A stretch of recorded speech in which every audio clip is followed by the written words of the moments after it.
all my beloved students to the Super Memory for Schools program. My name is Tu Nhan, and today it is a pleasure to continue teaching you biology. Today's lesson content, we will learn about Lesson 37, Diversity and General Characteristics of Amphibian Class. Do you know there are about 4,000 species of amphibians in the world, and Vietnam we have discovered about 147 species. And with that diversity, we will learn about how diverse the species composition is in the habitat, about its behavior.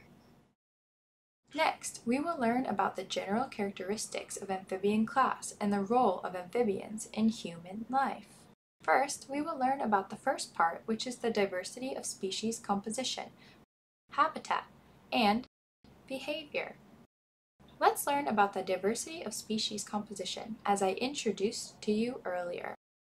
In the world, there are about 4,000 species of amphibians, and these 4,000 species will be divided into three orders that are amphibians with tails, represented by Tam Dao, salamander, the tailless amphibious, represented by the East Asian bullfrog, that we learned in the previous lesson, Lesson 35. And finally, the legless amphibians, represented by the Ichthyosaurus glutinosus. I would like to briefly introduce the tailed amphibians, represented by Tam Dao salamander. In terms of characteristics, they both have a long body with a flattened tail on both sides. The front and hind limbs are both equal length, mainly active during the daytime. The order of tailless amphibians, represented by East Asian bullfrogs, is the order with the largest number of species of the amphibian class, and they are characterized by a short body, shorter forelimbs than hind limbs, mainly active at night. Legless amphibians are represented by Ichthyosaurus glutinosus, have similar body features to worms, but are larger than worms without limbs, and they are active both day and night. Regarding the habitat and behavior you observed, it is clear that Tam Dao salamanders, their behavior would be to run away, operating mainly during the day.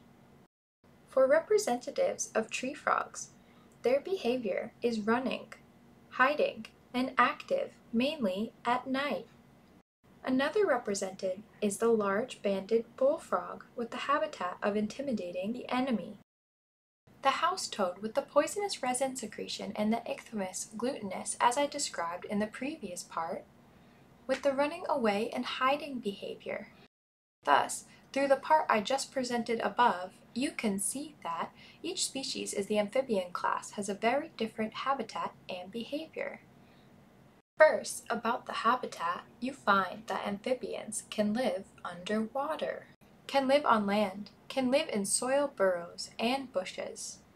So, in terms of behavior, amphibians have behaviors that are mainly about self-defense, such as running and hiding.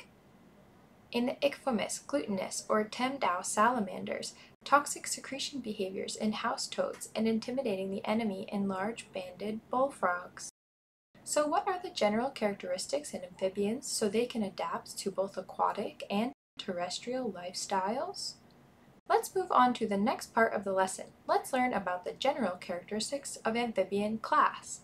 As I introduced it to you, amphibian refers to animals that can live both in water and on land. So they will have the following general characteristics. First, they have bare and moist skin. Secondly, they move on all four legs except for the legless amphibians. Next, they breathe with their skin and lungs. And mostly, like I told you the other day, the amphibians will breathe through their skin. Next, amphibians reproduce in the aquatic environment, fertilizing externally.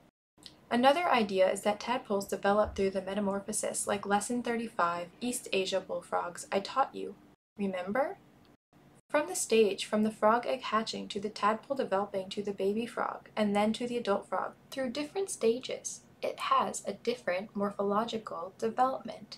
So we call it a metamorphic development, which means there is a change in morphology. And the last general characteristic is that because of the body temperature of amphibian changes with the temperature of the environment, amphibians are called ectothermal animals. So, with general characteristics like these, and with the diversity and richness of species composition in terms of quantity, habitat, and behavior. What roles do amphibians play in human life? Let's find out through the final part, that is part 3, the role of amphibians. To learn about the role of amphibians in human life, let's go to part 3 of the role of amphibians. Amphibians are useful for agriculture. First of all, amphibians kill insects that destroy crops. They replace this activity of birds during the day because, as I told you, amphibians are mainly nocturnal foraging.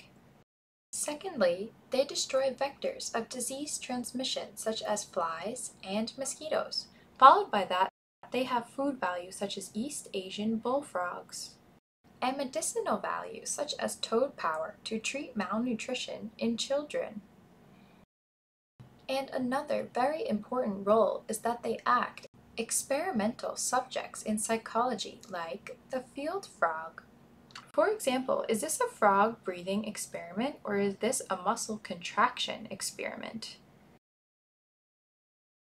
In conclusion, the content of our lesson today, I emphasize 3 main parts. The first part is the diversity of species composition, habitat, and behavior. The second part is about the general characteristics of amphibians, and the third part is about the role of amphibians in human life. This lesson clearly shows you that amphibians have an extremely diverse and rich number of species, both in terms of species composition, habitat, and behavior. However, recently the number of amphibians is decreasing severely in the wild. This is due to factors ranging from hunting amphibians for food, environmental pollution, and human use of pesticides. Henceforth, we need to propose measures to protect and breed economically valuable amphibians. Through today's lesson, I hope that you can study this lesson effectively and gently. Wish you all a very good study. Thank you for always supporting and accompanying the Super Memory for Schools program.